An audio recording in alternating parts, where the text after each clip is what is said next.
Thanks, Rick. Happening now, President Obama slamming some finger-pointing that's going on by oil company executives in his sternest comments yet about the spill in the Gulf of Mexico this hour.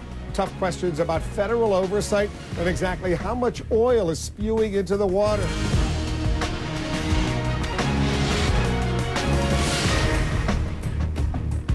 But first, new uncertainty and outrage over the Gulf oil spill right now. Some experts are questioning whether BP officials are lowballing the amount of crude gushing into the water. This is a serious issue. The company has said the leaking well is spewing about 5,000 barrels a day, or 210,000 gallons. But a researcher who studied the video released by BP just the other day believes the spill is at least 10 times bigger than that, with perhaps 70,000 barrels of oil leaking every day. That's almost, get this, 3 million gallons. BP officials dispute that strongly. Let's go to CNN's Ed Lavandera. He's watching all of this in Louisiana for us. Ed, what are you learning? Well, if you remember a couple days ago, we've been pushing hard to get video released of what that leak looks like 5,000 feet under the Gulf of Mexico for this very reason, to get independent analysts to be able to kind of assess what's going on. And as this video has essentially gone viral, experts from across the country really starting to weigh in. It's not just one expert, but several more that have started reporting back and saying that they believe that the estimates of 5,000 barrels a day are rather low, and that they believe it's actually leaking many more barrels of oil, in some cases up to 70,000. You mentioned that one professor from Purdue University. Others we've talked to have it range between 20,000 barrels and 100,000 barrels. The bottom line is here is, by everyone's standard, even BP, government officials, and all of these experts, they say that it's impossible to pinpoint exactly how many barrels of oil are spilling into the Gulf of Mexico every day, that is almost impossible to calculate. But BP insists anything beyond 5,000 barrels is completely exaggerated. Well, that's not what our experts, multiple experts, not only from BP and the industry, say.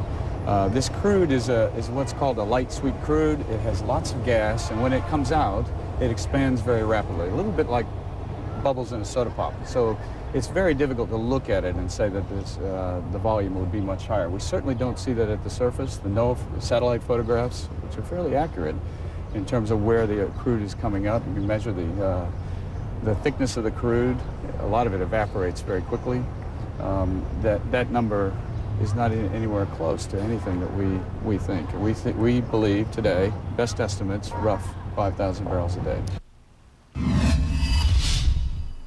Obviously, that was an interview that my colleague Brian Todd had tracked down a BP executive there in Washington today, and was able to throw out the question about these estimates that are starting to emerge. Many of the experts I've talked to as well say there's still more time is needed, and it would actually be more helpful if more video was released, because, Wolf, what happens here is the fluctuation in what's coming out of the leak site changes quite a bit. So in that 30-second clip we've only been able to see so far, it's difficult at times to acknowledge or to figure out exactly. It changes a lot between oil and natural gas. The amount fluctuating out at any given time fluctuates as well. So the experts say it's also hard to pinpoint, but they say based on what they've seen, that estimate they believe of 5,000 barrels a day is very low. And as you heard there from the BP executive, Wolf, they strongly disagree. And the crews who are working this going to resume using those dispersants underwater to try to break up at least some of that oil. Wolf, that's another big controversy that's being studied right now. There have been a push to use these dispersants that would help break up the oil that's leaking underwater, but it has been put on hold, the underwater use of these dispersants. Environmentalists say that the options that are on the table, the dispersants that can be used underwater at this point are too toxic, would actually cause much more environmental damage given the quantities that would be needed to do the work needed underwater. So right now, the EPA is trying to figure out if they will allow the use of these underwater dispersants. We understand that that's a decision that could be coming pretty soon. Wolf?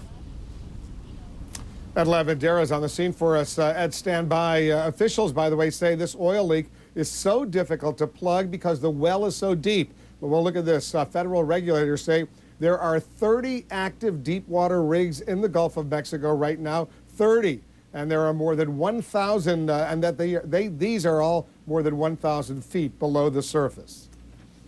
Moving on to the White House right now, President Obama says he won't rest or be satisfied until the Gulf oil spill is stopped at its source. He met with cabinet officials about the disaster today. Then he publicly blasted oil executives for trying to pin the blame on one another. Listen to this. I know BP is committed to pay for the response effort, and we will hold them to their obligation. I have to say, though, I did not appreciate what I considered to be a ridiculous spectacle during the congressional hearings into this matter. You had executives of BP and Transocean and Halliburton falling over each other to point the finger of blame at somebody else. The American people could not have been impressed with that display, and I certainly wasn't. The president also promised to crack down on federal oversight of the oil industry and its drilling practices. For too long, for a decade or more, there's been a cozy relationship between the oil companies and the federal agency that permits them to drill. Seems as if permits were too often issued based on little more than assurances of safety from the oil companies. That cannot and will not happen anymore. To borrow an old phrase, we will trust, but we will verify. Now, from the day he took office as Interior Secretary, Ken Salazar has recognized these problems, and he's worked to solve them. Oftentimes, he has been slammed by the industry, suggesting that somehow these necessary reforms would impede economic growth.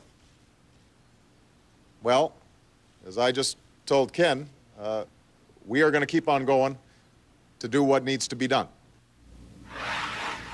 Let's bring in our White House correspondent, Dan Lothian. Dan, what exactly has the Obama administration been doing to try to back up its claims?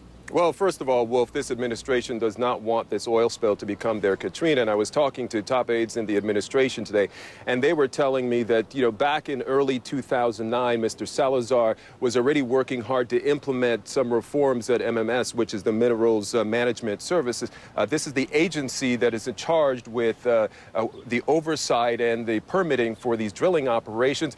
They say that he's been working on implementing some ethics regulations there and also pushing for more oversight and enforcement of these offshore operations. But clearly, all of this was not enough to prevent this oil spill, and this administration realizes that there's a lot more work to be done on this front, Wolf.